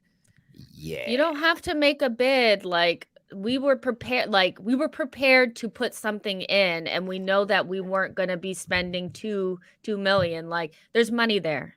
You don't have to put in an official bid to know that you're trying to go after a player. Like, come on. Yeah. Come on, Zaha is better for Arsenal. He can play up front too. I mean, Zaha would probably be more expensive than Pedro Neto, though. And I was so desperate the other day. I was he so was. desperate, and I was like, maybe Zaha, and then I came to my senses. Did you see his finish against Liverpool? That was well, unreal. but that was Zaha's a good player, man. that's only because your centre back didn't close him down. Yeah. Well, Zaha's his contract expires next year. So Yeah, it might be a good option. You could get Zaha for. Oh, is he? Okay, maybe it'll be cheaper then. LL, did you watch? My name is HH. Hugo Docs, Tony plus Rice for Chelsea. I'm not responding to that. I'm not responding. We need a right winger in CM and a backup striker, target man, in my opinion, is what this Arsenal fan says. And David here says, I hear some Arsenal fans say they can win the Europa League. However, they are up against a lot, including Ten Hag. You'll make our players run 13.8k with each L, is what David's got. I love how he's put Maguire in a Chelsea shirt there. That would be amazing. David, I mean, what are the guys doing, man? Please, what are guys doing? Please, Yeah. please. Trust He would be good at you guys. Like you have to Louis admit, the 14th. No. Yeah, Thank he's you. right. He'd be good in a back three, especially with a three, defensive manager like Tuchel. No, I don't think you understand. I have a Zoom meeting with Tuchel and Bowley tonight, and we're gonna go from a back three to a back four. You mean Todd B? Todd Jeremiah Bowley, and Thomas Tuchel. That is so funny. Joe and happier days, eh? So I'm hoping you might actually get Fofana, then they can You get don't know the half of get it. Maguire. Why do you want to go to a back four so bad? It's probably because you realize like the big boys play in a back four. I need to Nobody bring real back the plays in selling. back Chelsea three. are known as playing the best football in the history of the Premier League, and I need to bring that style back. And that style is 4-3. I would strongly disagree with that statement. What? Best football since when? Chelsea When? are known to have played the most stylish football. No, in they the history of the haven't. Premier League. Arsenal were known to be the No. best playing. Oh, team in the where's country. your Arsenal shirt? Where's your Arsenal shirt now? No, because Everybody don't worry. knows we played the best. Well, everyone football knows. At a certain Arsenal- point. yeah, like Arsenal- you know it. Arsenal- like Arsenal Have you always heard of used to be Zola? known never to. Have you heard of Zola's- Zad? I didn't know Zad. Yeah. Guys, when you all talk at the same time, no one can hear what anyone says. Okay, so let me speak then. Chelsea, I need to go back to a back four. I need a 4-3-3. I am sick and tired. Louie, I'm Jess, I'm Kaz, Trick, Terrace. I'm sick and tired of this back three. I'm sick and tired of this haram. They call him Tukeliban. They're saying it's harambo. I'm tired of this stuff. I'm tired of this crap. I'm tired of the abuse. Guys, it's not funny. Guys, I don't know where you're laughing. This is not funny. This is not funny. It's quite funny. It is funny. Kind No, of it's funny. not. It's my mental It's kind of a health. joke. You're wearing sunglasses indoors. that's. Do you know my- why he it's does my- this it's my though? style. You do understand this, right? This is because Have Hope isn't his real name, and this is to hide his identity, so he doesn't get recognized when he's out. That's why he does it. Yeah. No, only 2 people have recognized me from the Terrace, so I'm That's pretty. good. It's working. I want to change the subject slightly and speak about a team this Premier League season with no wins, Ooh, less points than the Samosa, jeez. and a terrible transfer window so far. No striker for this game. Louis, are Liverpool going to get their first points of the weekend? Listen, only team Win, in win, England, win. only team in England with the trophy so far this year. The heck? Oh, we counting them. We counting them now, yeah. No, Yeah, no one yeah, knows. yeah, No yeah. one I like knows. the No shame. one You know knows. what? when I we like beat the you guys in the shamelessness. Community Shield, you guys were. There like, was "That's no not fans. real. There That's was not no real." fans. There was no fans. It didn't count. I like the Oh, well, shamelessness. there Go, was- carry on. I Let's like not it. start talking about things don't count when you don't have fans. Let's not start. No, let's no, not start that. no, no, Let's no, not no, Man start City that. ain't here. No. That's not- Liverpool won the league already, but pretty much already by the time COVID started. So don't be With giving no me that. fans. Right. There's no fans. Listen, Liverpool. That means. I'm What not gonna. about, wait. What about your Premier League trophy then that you got with no fans in the? We won the majority. Exactly. we Can't won- have No. We We can't won have- the- Oh, you set yourself up. You set yourself up. There you go. Done. Listen. Liverpool could have not played a game during that lockdown period and won the league. Mathematically. Anyway, Are you going to win this bloody weekend and get your first win of the season, mate? Yeah, No. 4-0. 4-0. Are you worried about Liverpool though? Because you've looked awful in the first 3 games. Yeah, Outplayed by we've looked bad. battered by Palace, smashed by Man United. Like, what's going on? We've looked bad. I'll hold my hands up for that. I think it's a combination of things. Injuries to the midfield area where the depth isn't great in the slightest. Just I think hangover from last year. Klopp's 7th season. You got that 7th season curse. I don't know why. I don't know. Firstly, Firstly, it's his 8th season. Secondly, is it? 7. Yeah, it's his 8th. Secondly, we're gonna finish above all of you. Like, you do know that, right? We'll see. I would have said that. I would have said that. before the season kicked off. I would have said, yeah, cool, I get it. But not. I don't know about that now. We are. Like, people are like, oh my god, Liverpool, such a bad start to the season. Yeah, it's been bad. It's 3 games though. Like, chill out. No, You're you 5 okay, points. You're 5 points off Louie, now. can I just say that it would be different if it was like new players trying to get, into form. You guys were just like a little bit off. Y'all ain't running. You guys are not running the same. And all your whole life and everything is about running really hard, running all over everybody. If y'all ain't running, you're looking a little old. I'm just saying. Potato Man can put "You'll Never Walk Alone" on in training. We're still going to put 4 I'm past just you. saying. And Jota's I don't going to think take you are. it. I don't think Jota's you going are. to. Jota's going to I'm take not his. sure about that, man. I'm not Jota's having going it to no take. more. I'm No, sorry. Jota You is don't going have to take money his no more, boy. Guys, let me just interject. I want to talk football here for a moment. Jess, why do you think they're not running? What do you think is going wrong with them? I don't, I asked this question and I just threw it out there and people just came back at me and said no. But I'm like, can they get themselves up for another season mentally? After being so close to getting the quad, mentally, can Klopp get this team back up for it, especially losing the Champions League? Not the way that they did because it wasn't catastrophic, but I don't care if find the Arsenal kit that you're supposed to be wearing. Like, what is that? So I think it's a little bit of like a mental thing, but also I feel like there's like a physical wall there or something. Cause like you have to just say like the team doesn't look the same in terms of the running and the power and the strength and that kind of stuff. So I do think it's a matter of obviously you're changing your system. You're trying to suit it to Darwin Núñez. He hasn't looked the best, but you're looking a little bit older, a little bit Darwin grayer, Núñez a little bit slower. Darwin Núñez hasn't looked the best. No, he looks hasn't. like crap. Don't get No, he gas over that. And then but Yeah, I haven't even finished though. It's you haven't replaced Mane, his physicality, his leadership, his mentality, none of that. And he was bigger in your team than I think you guys ever would have noticed.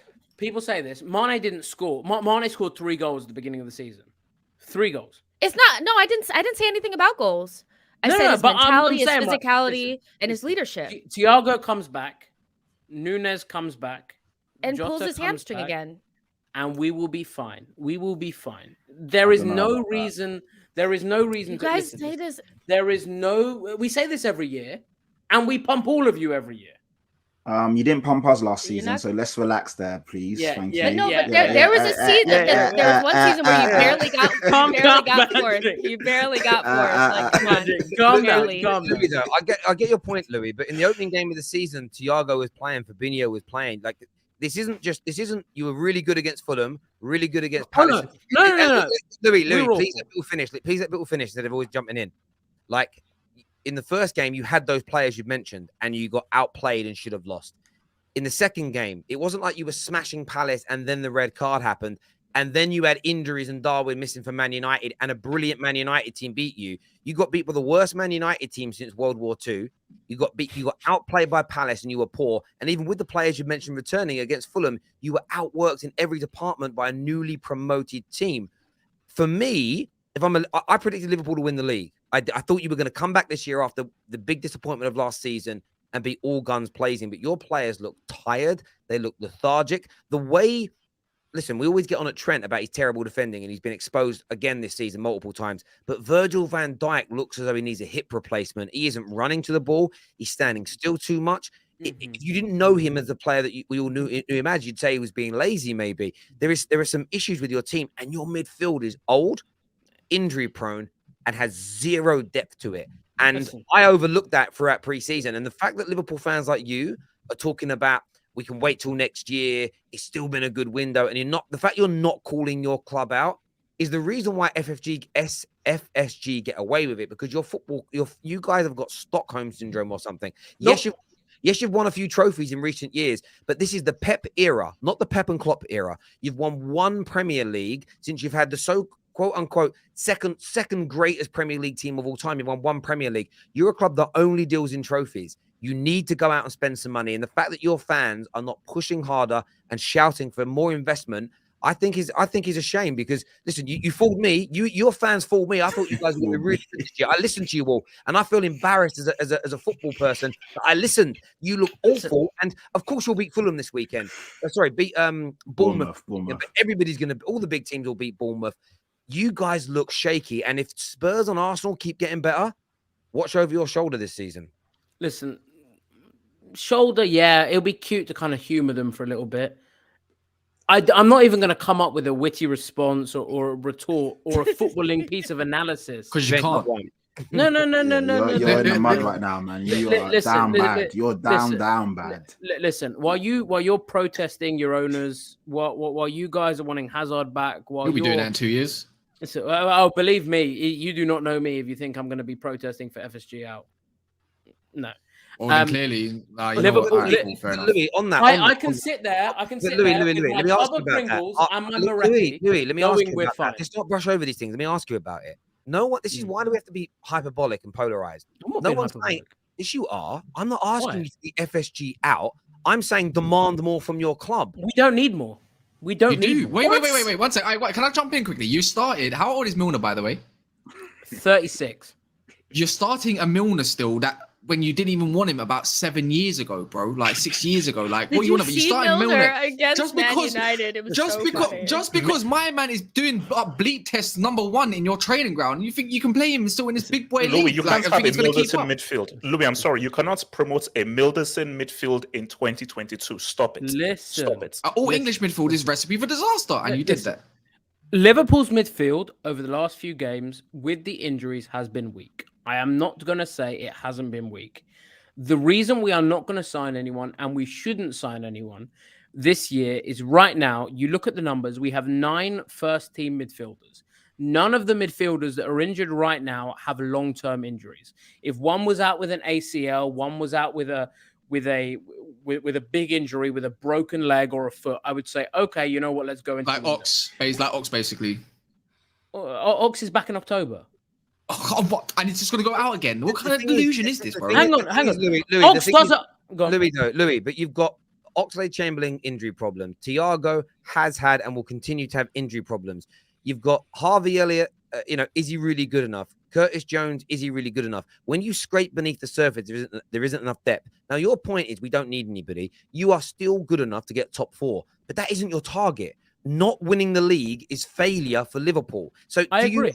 So do you believe with this team, and everyone's going to get injuries, you are more likely to get injuries than not? Yep. Do you believe you're still going to you'll beat City to the league title? The start hasn't been ideal in the slightest. City dropping points helped massively. We should have capitalized and been 2 points behind them. So the start hasn't helped. But do I think this Liverpool outfit, the current squad of Liverpool, have enough to challenge for the league? Yes, I do. Because we've done it year on year. You haven't replaced players for time, bro. You should have look, you haven't really replaced Wijnaldum, if I'm being honest. You should have replaced Oxlade time ago. Milner should have been replaced years ago. Henderson should have been out probably last year. Maybe that's maybe because he's your captain and he's still starting games. Fabinho hasn't actually been good since December. Like your whole midfield is atrocious. Like, it's atrocious, bro. I can say the only thing that's got good going is your goalkeeper. Your defense is looking very good. Don't get me wrong. Obviously, you got Shimmikas. I rate him. I actually like Callum Ramsey as well. And Ramsey, the young boy. Sorry. I like him as well. I think that's good. I like Diaz, Salah, and obviously, but Nunes probably will score goals as well. But I'm just saying, like, my midfield is not good enough for me. We got McTominay and Fred for years. They've been doing it for years. But you, man, look like you had a shave of Fred in your midfield against us. I get what you guys mean. And it looks worse. But it looks worse. So how many midfielders do you have? 6? Really? 7? Like Arsenal, for example, how many do you have? You guys have got 6. Liverpool have got 9 first-team midfielders. So my point is, yes, I 100% understand that the quality may not be there in areas. For example, Milner can be improved on. For example, Ops can be improved on. But do I think Liverpool, in terms of numbers, need? No. If you want to sit here and say numbers, Louis, I'm sorry, you're being political. It's not about more numbers; it's about better quality. So who's coming in for Ox? Well, you've been missing a player for every single season. I'm not joking. One more player last year, you would have won probably a few trophies more. Why don't you guys sell any of them though? The question can be answered though. You guys missed out on, and this is what I see from Liverpool fans. Mateus Nunes, you guys were all summer your fans buzzed about him. He goes to Wolves. Nah, it can't be good enough if we didn't buy him. Lucas Paqueta is just about to go to West Ham United. Those two signings as an example are available. Now, you got Frenkie de Jong, who seemingly is going to stay at Barca. I said this the other day and I mean it. If Liverpool in your current position offered him a good wage and the transfer fee, you have the ability to turn his head away from Barcelona. I agree. Because you're a bigger club, you're a more successful club, and you've got a better. You could potentially have a better team and manager overall. You're in the Premier League and everything that comes with it. There are options, just to name a 3. And I'm not a Liverpool fan. I don't sit again exactly what do you need, what you don't need. I get the whole waiting for Jude Bellingham next year. But again, with your fans, that annoys me. You guys celebrated 2.5 years ago, 3 years ago. We have the best merchandise deal in the history of football. We are getting X amount per year, plus every piece of Liverpool branded Nike merchandise that we sell, or anybody sells actually, we earn 20% of the revenue. We will blow our rivals out the water financially. All I've seen from that point is you guys not spend as much as the majority of your rivals. Now, because of the quality of your manager and the investment made prior to this, you've won a league title, you've got to another Champions League final, and you have been out and out a brilliant team. But that will fade as everybody else starts to invest. Yes, you might come back in 3 or 4 years' time because you're building youngsters. But for me, I look at Liverpool and I look at the fans, and I don't truly believe you when you say you're as happy as you say you are. I think you're like going to finish this stream and scream into a pillow with frustration. All I'll say is Klopp's never rebuilt a team as well. He's always hung up. He's never really. Even back at Dortmund, he had his team. It went for long periods of time, and then it failed. He never really rebuilt it successfully. Now we're seeing at Liverpool. He's had his Salah. He got his Mane. Players that he actually didn't want. Now we're stringing it along, and it's looking like the exact same way. Except you're not going to get relegated or look like you're going to get relegated. He's built a good team, but he's never really had a successful rebuild. That's what I'm saying. So Terry, in the office last year, what you were saying to me, do you think you can challenge for the league? And I said yes. Mm-hmm. And you ask me now, and with the same level of certainty, I say yes. Liverpool can challenge from the league. And do you know what's funny as well when you say that? And do you know when you actually caught up with City is when you actually went out in January and bought someone and bolstered that squad? Because without Luis Diaz, you wouldn't have been in the title. But that's prime example of why I'm not worried. That is prime example of why I'm not worried. Okay, but the point of this is that you buy the midfielder in January when you desperately need him. If you'd have bought Luis Diaz at the beginning of last season, you would have won the league last year. 100%. But if Luis Diaz was available in the summer, we would have bought him in the summer. Everybody is for sale at the right price. You are not a poor club. You are not. You can afford whoever you want to be able to go out there and buy, my friend. Like, it's an absolute nonsense. Terry, but by the way, players are normally more expensive in the Januaries than they are in the summers, typically. Agreed. But that's my point. So you're literally agreeing with me, but you're saying you don't. No, like, it's crazy. My point is there is a reason why Liverpool are not in a saga like they are, like Man United are with Antony, like Chelsea are with Wesley Fofana. Because Liverpool don't operate that way. We say we will operate. Hang on. No, but I'll give you an award for that. But you're not going to win the league because of it. Why are you celebrating it? You're not sniffing the league, Louie. You're not sniffing the league, bro. All I'm saying is, second. When you're a Liverpool fan, you must go into things with an understanding of knowing your own brain. Don't call it Liverpool fans. Of knowing how your club operates. This is why I'm not stressed by Liverpool's transfer business. Because at the beginning of the summer, I know how my club operates. My club wanted a midfielder and went in for Tchouaméni. But you didn't. It didn't happen. You're saying you're not stressed about a process that you've just admitted stopped you from winning the league. That should annoy you. It didn't stop us from winning the league. You just said it did stop you winning the league. No. You said if you would have got Diaz in the summer. If you listen, you'd realize I'm not saying it stopped us, because if we went in for Diaz in the summer, which probably would have happened realistically last summer, he wouldn't have been available, at least for a price that Liverpool felt was reasonable to deal with. Hence why he didn't come in the summer. There are financial issues going on in Portugal, which were compounded last year, which is why in January we went, okay, let's go in. God. Listen, I'm going to say this to you, bruv. The way you make it sound is this. Terry, I know that your girlfriend cheats on you and my girlfriend cheats on me, but you're saying it's okay that mine does because she showers before she comes home. Come on, brother. Grow a pair. Grow a pair. Listen, now, listen. I want to move on. I want to move on and preview some of the other games. I don't want to run out of time. We spent a lot of time on Liverpool there. Arsenal, are they staying top this weekend, people? What we saying? We're going to go for each club now for a few minutes. Arsenal, are they staying top, Patrick? What you saying? Yeah, unfortunately, yes. Unfortunately. Wait, who are they playing? Fulham. Arsenal You know got what like the easiest running ever. Like, I don't know, some No. computer BS. So yeah. No. Unfortunately, You didn't have that same energy last season when we had literally the hardest. So I don't want to hear anything.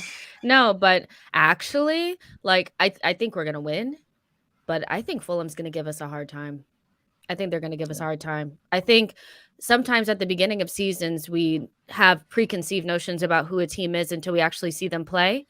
And there's teams that are much better than, like, I would say Fulham is probably a tougher test than Leicester. And right now, significantly 100%. so, you know? So I'm not saying that we shouldn't beat them. I'm just saying that this is going to be a different test. Like, I definitely foresee like a 2-0 hard fought, even like 2-1. Mitrovic is on a different level. Like, he definitely came knowing that people were saying that he could not score in the Premier League. They have new good players. I like the way that they play and then the way that they've recruited, because they didn't like pick a whole new team. They kind of just added good pieces. And I don't think they're going to be scared of us either.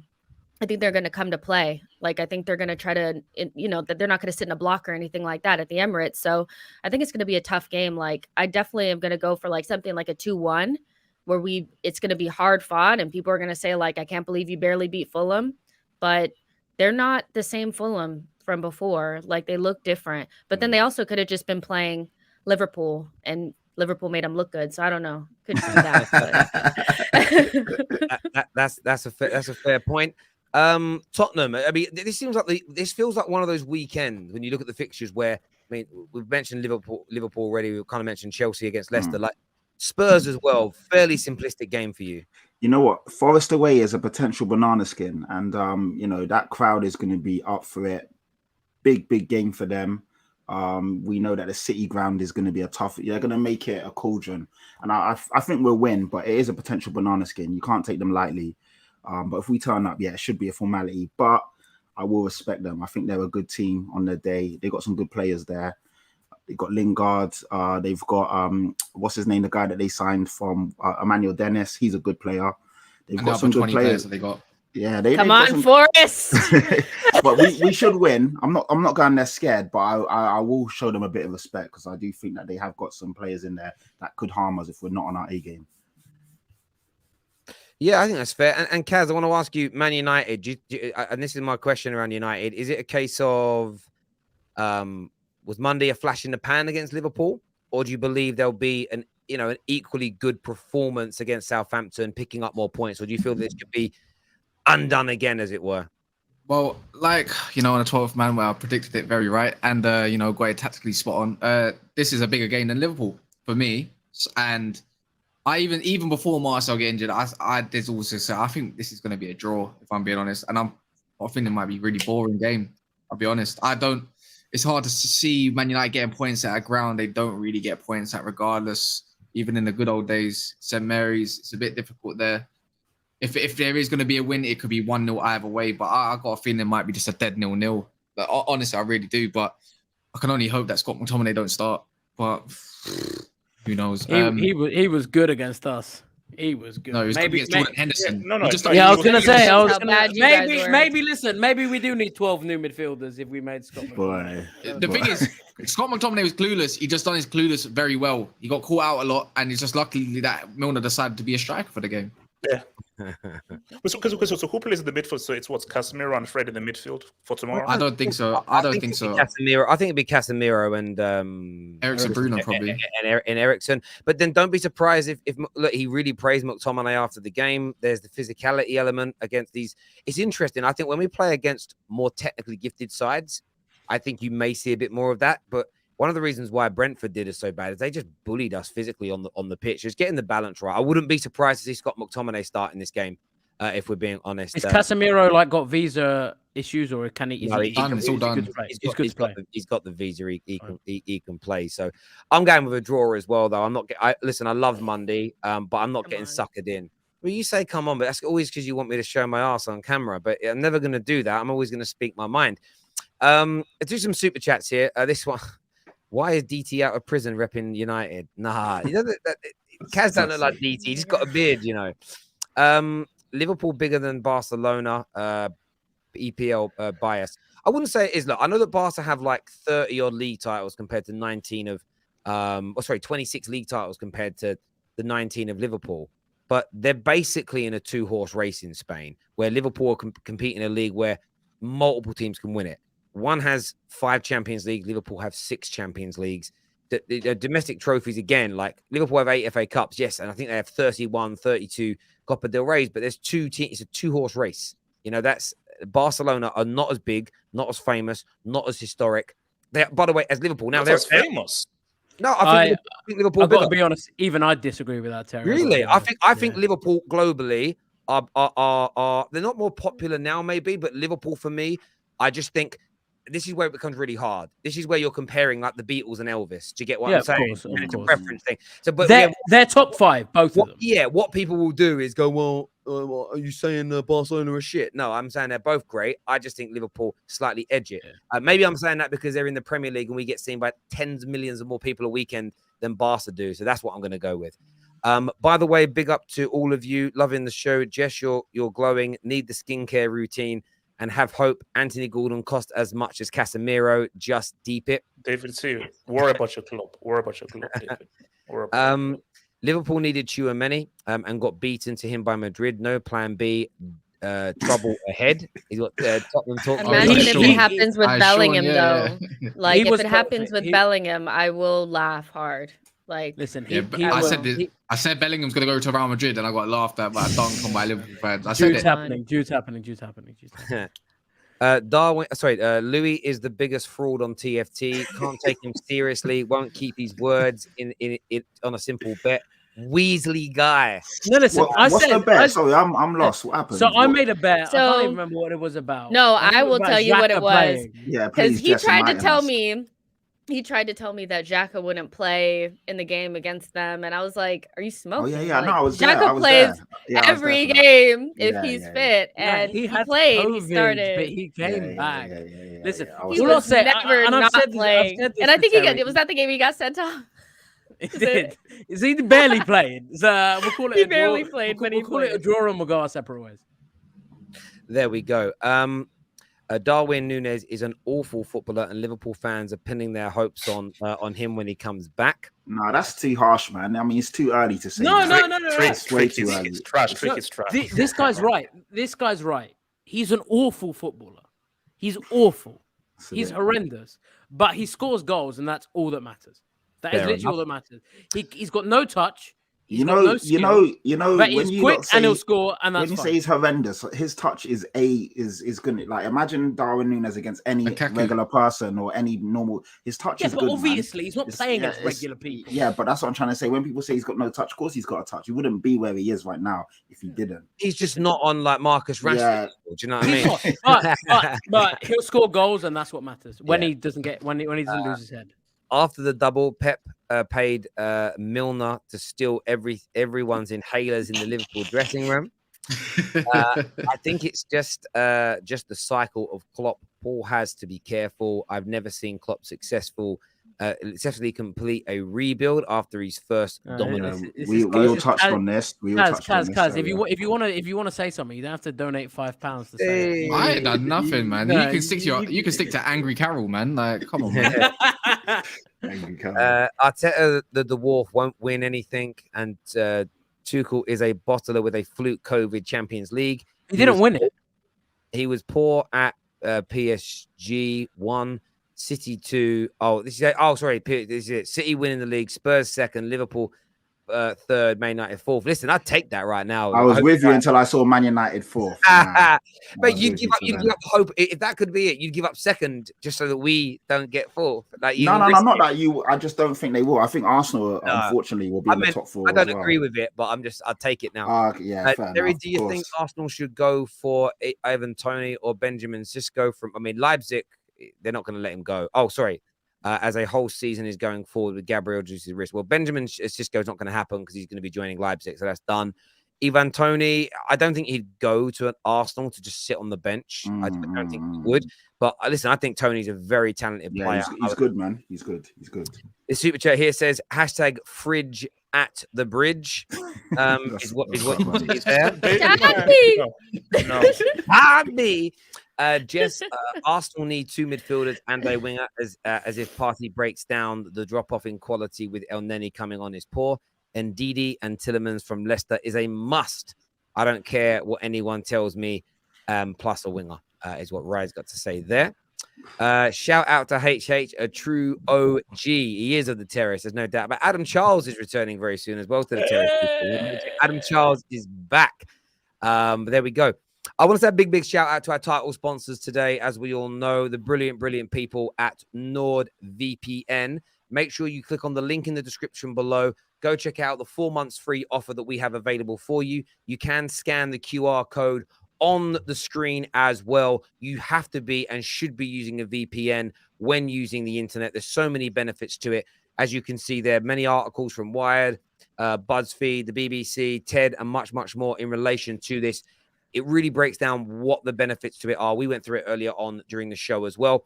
But Jess, Kaz, Patrick, have hope. Of course, I haven't got your name. And of course, Louie is back on the show. Until next time, we're back tomorrow with match reactions for you. Busy day tomorrow because pretty much everybody plays on the Saturday. It's one of those weird days. Until next time, take care. Goodbye. God bless. And we'll see you all again very, very soon. Peace.